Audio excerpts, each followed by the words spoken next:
Hi, welcome to Book Buzz. This is a conversation with your Beebe librarians, and I'm here today with Jackie Powers, who's our assistant director, and Karen Stern, who's a reference librarian, and also she does the lion's share of our programming. And my name is Leanne Ellis. I'm a Reader's Advisory Librarian and reference librarian at the Beebe Library. At the end of this program, you'll see a list of the books we talk about and anything we might mention as well. So we're going to do what we really enjoy doing most of the time when we get a chance, talk about books. So I'd like to start with you, Jackie. What have you been reading? I just finished Gabrielle Zevin's Young Jane Young. She is best known for The Storied Life of A.J. Fikry, which I believe one of our book groups just read. Yes, Books by the Lake is actually discussing They're about to discuss it next time. Yeah. So it's very timely. The reason I decided to talk about this one, it's first of all, it's fresh in my mind, and it's very timely. It's with all that's going on in the world with sexual harassment and all that. This book fits right in. Oh. Essentially, it's about a woman who, in her very early 20s, has an affair with her boss, who is a married congressman. And she takes the fall for it. She ends up, getting all the backlash. Nothing happens. He just goes right on with his life, and it's fine. Sounds sort of true. Yeah. It's got shades of Monica Lewinsky in a different way. But she ends up having to literally leave the state. This all happens in Florida. She ends up in Maine with a completely new name and basically cuts ties with her entire family over it. And so the book talks about what happened to her, and she a lot of the plot revolves around her trying to get into politics herself later in life, which is what she had wanted to do all along. She has a fantastic daughter that she's a single mother, and her daughter is just an incredible character, very quirky, and it reads a lot like, if you're a fan of Liam Moriarty, it's kind of that same style in that there's this sort of heavy topic that's there, but you're not weighed down by it. It's not cloying or overly sentimental. It doesn't the kind of sweet parts aren't saccharine sweet. It's just real. Do you feel like she tackles the topic the way you does. want her to? You come out satisfied about that? Yes. Yes, very much so. And while the ending is not totally resolved, you feel like she's sort of come to terms with her past and accepted what happened, what happened to her and her role in it. And it's told from different perspectives. It starts off with her mother's perspective, when she's this, retired Jewish woman living in Florida, and she's hilarious. And the way she talks about how this all happened is like one perspective, and then you get the main characters and you get the daughters. It's really well done, and it's. If you were to compare it to A.J. Fikry, for her other most popular book, the writing style is the same, but it's got much broader appeal, I think, because the topic is so timely. Well, yeah, it does sound like it is timely. She's got her start as a young adult writer. Right. Probably her most prominent young adult book is Elsewhere, which is an amazing write in itself. It takes place with a young person who dies and what happens when she dies.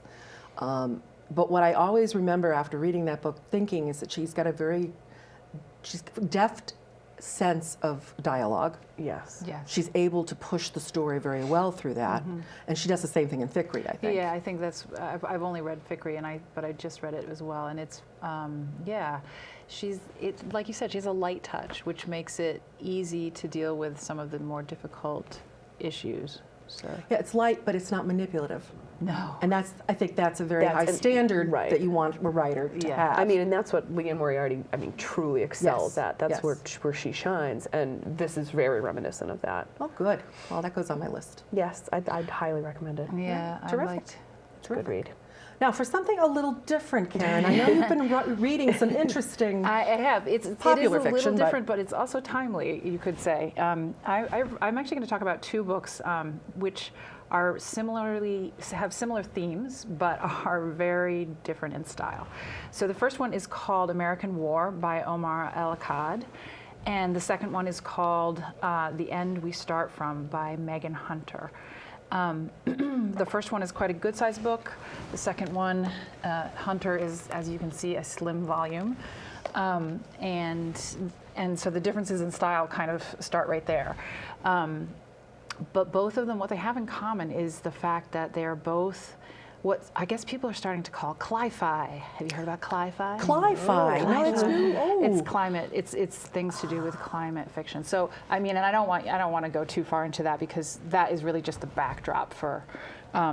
So these are things where climate change has produced a certain conditions that then make the story happen. Are they kind of dystopian? A little bit. They're more speculative fiction. So it's speculative fiction is when you take today's world and you say, what if? What if this happened? If these conditions continue. So if these conditions continued in this way, what if, what would happen? And so this is a case where what if climate change got to the point where in the Akkad, it's where the sea levels have risen, coastal cities are gone. There are actually climate refugees who, have moved. The capital is now in Ohio. Southern states are bone dry, and they've banned the government has banned fossil fuels, and a few of the southern states have rebelled and refused, and it's become basically a second civil war. So, excuse me, so that's the climate backdrop for that one. And in Megan Hunter's, it's actually set in London. She's a British author, and it's flood in that one. She, the day that her first child is born, she and her husband are forced to flee. She and the new baby are forced to flee because of catastrophic flooding in London, and they flee to the north where his parents live. So these are the settings, and that I guess is cli-fi. Just by looking at this, I can tell this is a small book, and I know that the Akkad is more probably that size or a little bit bigger. Yep. So I'm thinking there's a bit of a style change. Oh yeah. So the Omar Al-Akkad is he's a journalist, and he certainly writes in that if you like nonfiction, you could read this on almost as, there's a lot of character in it, but actually I found that was one of my criticisms of it, was the character took a little while to kick in, and I read for character, so that was a little bit of a thing for me, but he certainly lays the background in a very repertorial way, and he intersperses the action with sort of what you might find in a historical archive, like little write-ups of certain conversations in the Senate or whatever, so that you kind of get some of the political background and things like that. So yeah, there's much more detail and background in the Akkad, and but then there's the character, and he basically is positing this idea of what happens when you're forced from your home.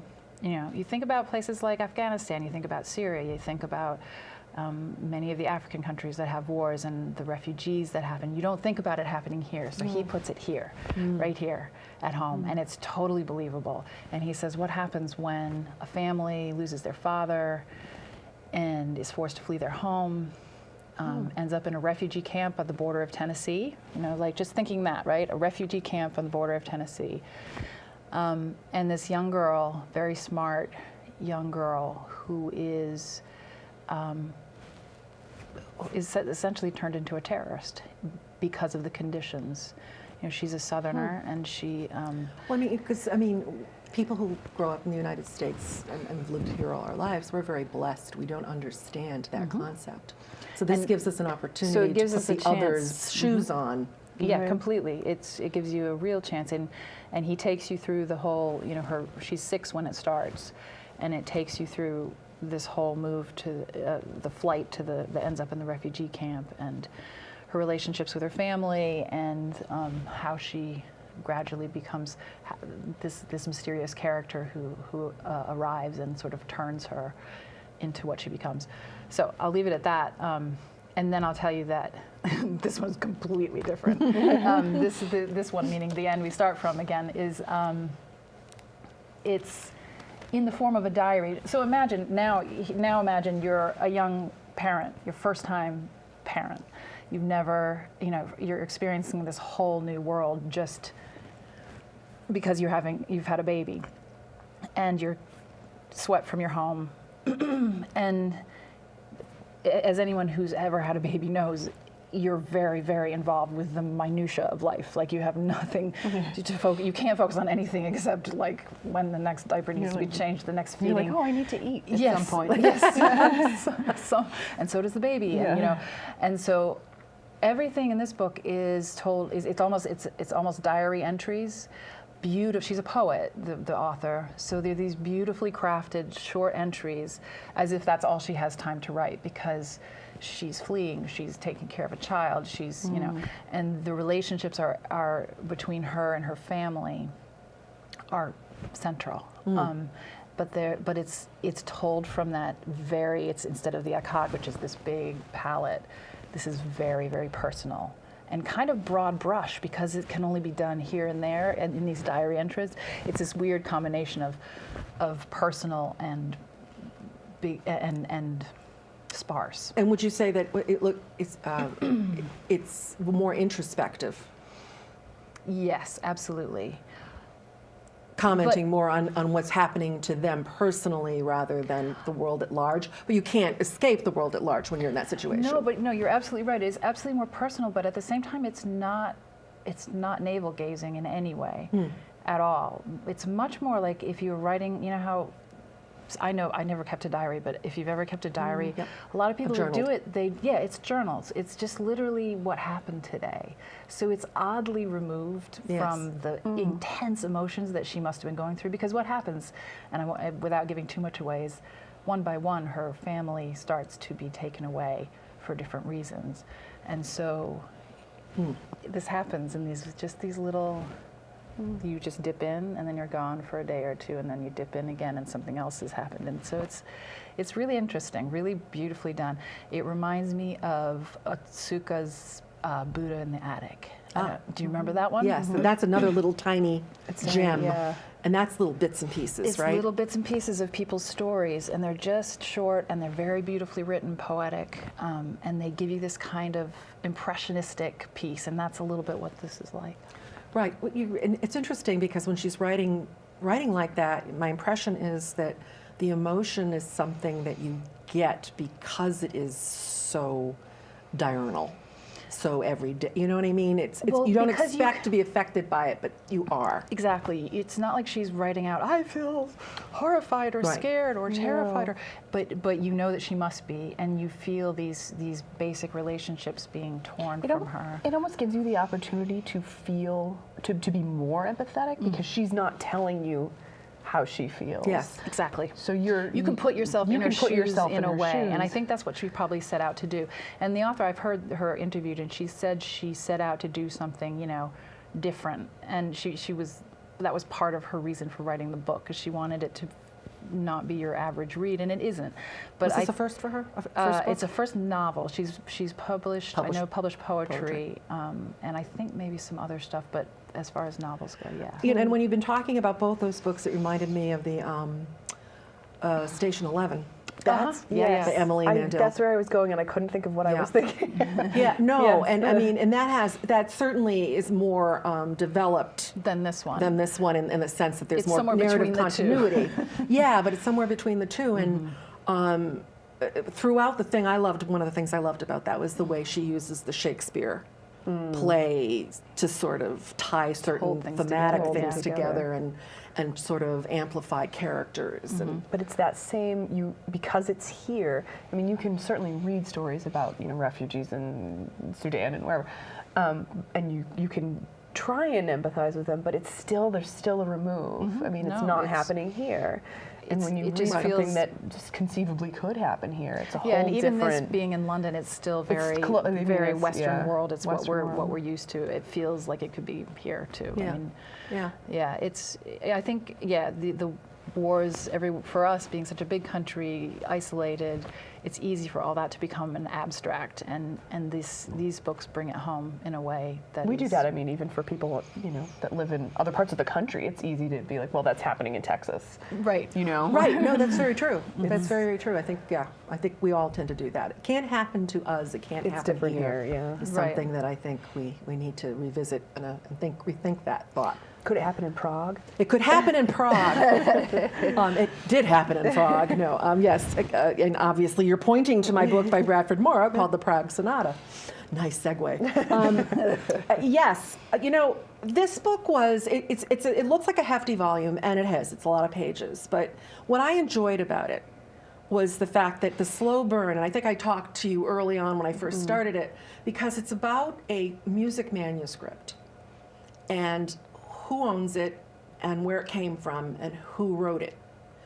And so it's one of those like art mysteries I like, or things like it's a Michael Gruber book. I'm going to say Fire and Air. And I know exactly what you mean. but it's about a missing Shakespeare Yes. manuscript, and how is it really Shakespeare? Is it who is the real author of this, and who truly owns it now? Right. Because then they have to decide what to do with it. It's sort of along those lines, but it's wrapped around a young woman named Mia, and she is a damaged musician. She had she was a pianist beyond compare. She had a huge future, and she's in an accident, and her fingers will no longer do her bidding the way she wants them to. She can still play fairly well, but she can't be the artist she had hungered to be.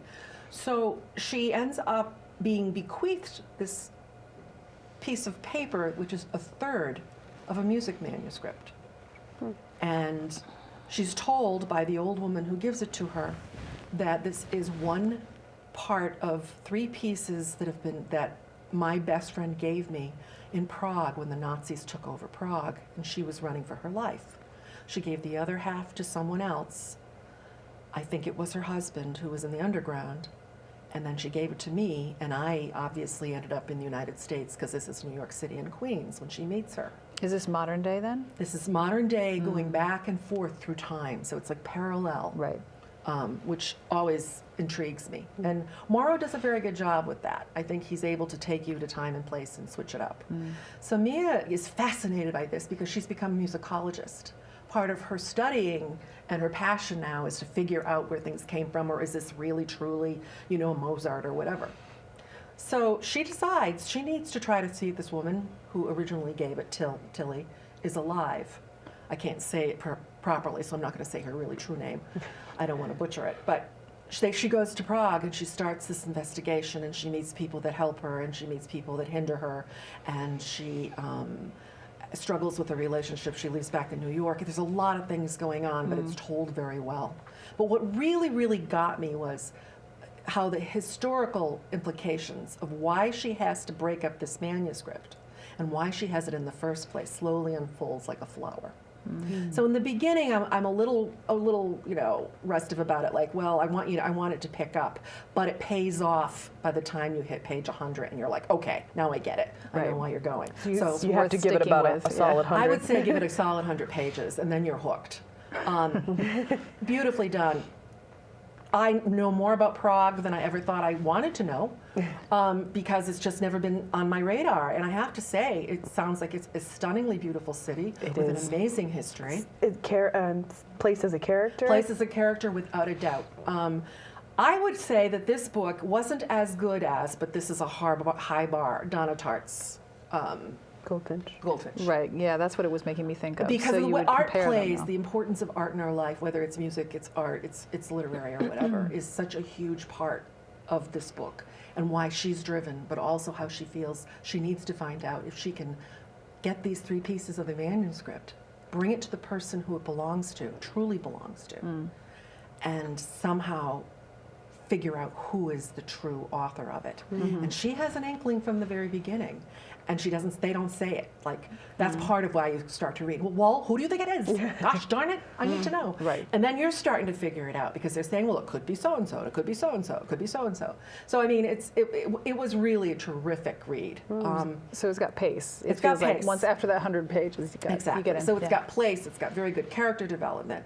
I think that it's an intriguing theme, and it has, it's a whodunit in so many ways because you're trying to figure out how they get back together. Right. Very nice ending. Sometimes these don't have them because they're a little bit more ambiguous than I like. When you say nice, you mean happily ever after kind of nice? Not or you mean- necessarily totally happily ever after, but happier than you think it could be. And that's sort of nice. Right. Right? Because that doesn't Yeah. happen too often in these, especially when the Nazis are involved. Yeah. How does it compare to his other book, The Forgers? Oh, yes. Because that was much shorter. Yes, that The was Forgers was probably a third of a that third of size. that. Yeah, I was going to That's say a it was big quite book right small. there. I think that I love The Forgers because he did such a great job describing how you forge a document, a literary document, how you mimic someone's writing so that you can sell it for an exorbitant amount of money without ever feeling you were getting a lesson in it. Right. It's beautifully written into Well, and that's the what I book, remember and I think that's about what it. happens with the music and that kind of That book was historical beautiful. context. It was The Forgers was really beautifully written. I remember not loving or not feeling like the plot really came together in a kind of cohesive Yes. way. Sometimes I think the language in the But the Forgers language saved it. Yeah. saved it, exactly. And I like the character again. And the character, yeah. An unreliable narrator of a primary sort. So how much of the music does she go into? She goes into quite a bit.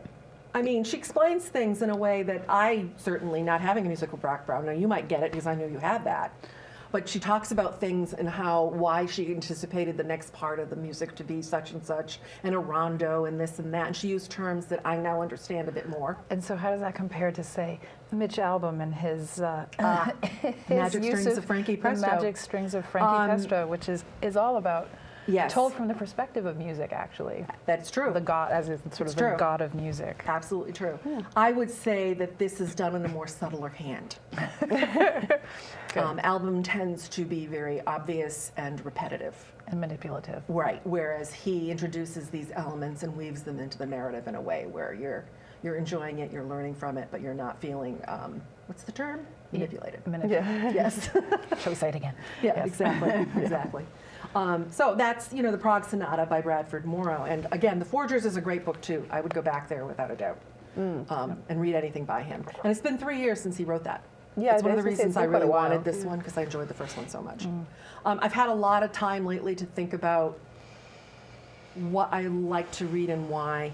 And this is a good example of the confluence of things that come together for me, which is basically character, place as a character, and pace, and writing style. And mystery. And Because you like mystery, yeah. mystery. And putting the mystery in there. What, like that. does it compare to like Possession? I always go back to Possession with these things. That's a good, actually, that's a A.S. very Byatt. good analogy. Possession is a good analogy.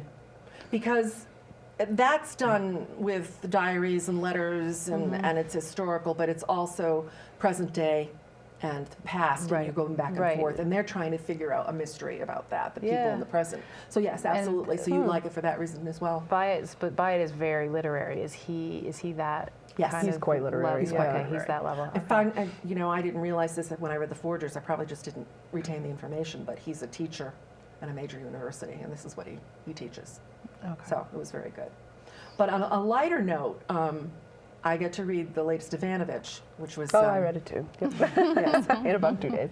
Turbo Yeah. 24. Turbo Hardcore 20, Hardcore 24. Hardcore 24. I got my 23s mixed up. And that was fun. They always are. They always are fun. If you have a thing about gnomes or boa constrictors, you may want to be beware, but it was fun. She has the appropriate hair and car collisions. Yep. But what I wanted to mention is that there's a book called Lost Luggage, written by a Wendell, I want to say James, but I'll get it right for the credits. And it was a very close to Ivanovich, trying very hard to be in some cases, which means she needs some polish. And it's about a travel agent who gets messed up with smuggling of animals, exotic animals, and she has a crazy dysfunctional family like Ivanovich's Stephanie Plum, and it's a lot of fun. Oh. Absolutely a lot of fun. So that was a good read for me, and it was a surprise. I didn't anticipate that. So if you want something lighter, I definitely would say put that on your list of light things. Lost Luggage. Huh. Yes, Lost Luggage. I have not seen that. So I think we are wrapping up. So if there's anything else that you would like to say, that any other book you want to throw out there before we say? I want to tease goodbyes? Standard Deviation by Catherine Heine, I believe. Just because I think it's flying under the radar and I think it merits some attention. It's very, it doesn't have a really, there's not a, I don't want to say there's no plot, but there's not a big plot. It's very much kind of a family story. A couple that lives in New York, and they have a son who's on the spectrum. He's got some version of autism, Asperger's, but he's quite high functioning. But it talks about how their relationship with him, how they raise him. The characters are just so funny, and I loved it from the go. From the first page, it's just so funny and so engaging, and I would love to see what she does next, because it's kind of primarily comedy, or is it's like a mixture of comedy and there relationships? There's some relationship parts of it, but it's not. It's just this sort of. It's almost like, I don't know how long it takes place over. Maybe not even 6 months of this family's life. It almost just feels like a snapshot, kind of. Right, like you're just peeking in for a little while. Yeah, right. I mean, you certainly get the sense that everything is fine. There's no big overarching conflict. It's like a slice of life. It's but they putting were a just microscope on a period of time, perhaps. Yeah, but they were just such an interest. They all had kind of interesting backstories, and the wife in particular is just a character I wouldn't even know who to compare her to, but. Yeah, I feel like it's not getting the attention it deserves, because it's really well done. I think it was her first novel. Yeah, I think you might be right. Oh, that's good. What's it called again? Standard Deviation. Standard Deviation. Okay. I think that's an intriguing title. Yeah. For that alone, I might pick it up. No, I think. And I can't remember what it means, but there was a reasoning for it. Sure. Oh yeah. Well, Sure. it's not. I can see that from the content. Yeah. And quickly, I know that you finally get a chance to read the Eleanor Oliphant is Completely Fine by Gail Honeywell. I loved which it. I think I mentioned in another book buzz. You teased it, but yeah. Never got back to it after I finished reading it. Loved it. I know you told me at first you were not quite sure about Eleanor. Yeah. I loved her from page one. I thought she was Yeah. so funny and so interesting and so quirky, and you finally, it takes a long time to really understand where she comes from, but once you do, when she really fully comes together, she's just wonderful. She is, and she's one of these really terrific characters that you need to learn. You have to figure out why you need to embrace her, and you will. Yes, it's very the Rosie Project. Yep. Shades of Where'd You Go, Bernadette, but not A little bit of an Uva feel. A little bit, yeah, Man Called Frederick Uva. Blackman. But Because it's just about her. she's socially so awkward that you're it's painful. Is it Olive Kittredge like? I mean, No, I know it's not. I know it's not. no. I know Olive. No, because she's not really negative. It's the way she's been shaped. It's, Right. She comes when you initially start, you think, oh God, she is terribly negative, and you're a little Well, she's so rigid. What is her You're problem? taken aback by her behavior, and then she starts to unravel, and you get it. See, I felt that way about Olive Kittredge. Like at first, you think, oh, But God, this she's is awful. Olive Kittredge was darker. It was this darker. is this is actually quite dark. There are parts of this that are very, very, But very it sounds dark, like it's just but funny. This is a lot lighter. This is Yeah. a lot lighter but generally. also there's meaningful transitions that go through the characters. So Right, you So- grow with her. Exactly. So we're going to say our adieus because we're It's come to time. the end It's of our time. time. So that was a wonderful discussion. Thank you. So come to the Beebe Library and talk to us about books. Thanks very much. You should definitely read Eleanor. It sounds like it. Sounds wonderful. totally right up my picture.